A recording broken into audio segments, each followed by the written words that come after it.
चंद्रभागा नदी प्रदूषणाबाबत प्रमोद सावंत यांनी खंत व्यक्त केलेली आहे, नाराजी व्यक्त केली आहे। नदी स्वच्छ ठेवणं प्रशासनासोबत नागरिकांची ही जबाबदारी असल्याचं सावंत म्हणाले। भाविकांना त्रास होणार नाही याची काळजी घेण्याचा प्रशासनाला सल्ला त्यांनी दिला आहे। तर पंढरपुरात गोवा राज्याच्या वतीनं भक्त निवास बांधण्याचा संकल्प करण्यात आलाय आणि लवकरच याबाबत महाराष्ट्र शासनासोबत पत्रव्यवहार करणार असल्याचंही सावंत यांनी सांगितलेलं आहे। तर चंद्रभागा नदी प्रदूषणाबाबत प्रमोद सावंत यांनी नाराजी व्यक्त केली आहे। नदी स्वच्छ ठेवणं प्रशासनासोबत नागरिकांची ही जबाबदारी असल्याचं सावंत म्हणाले।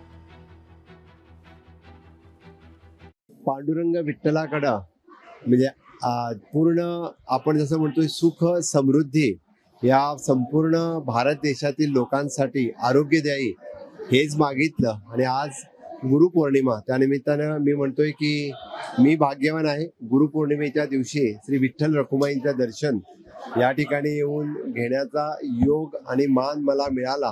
त्यामुळे मी म्हणजे ह्या विठ्ठल रखुमाई देवळाचे प्रशासन यांचा खूप खूप आभार व्यक्त करतो आणि नक्कीच मला खूप आनंद होत आहे की आजच्या दिवशी मी या ठिकाणी येऊन दर्शन घेऊ शकलो। लोकशाही मराठी ऐका, पहा, जागरूक रहा।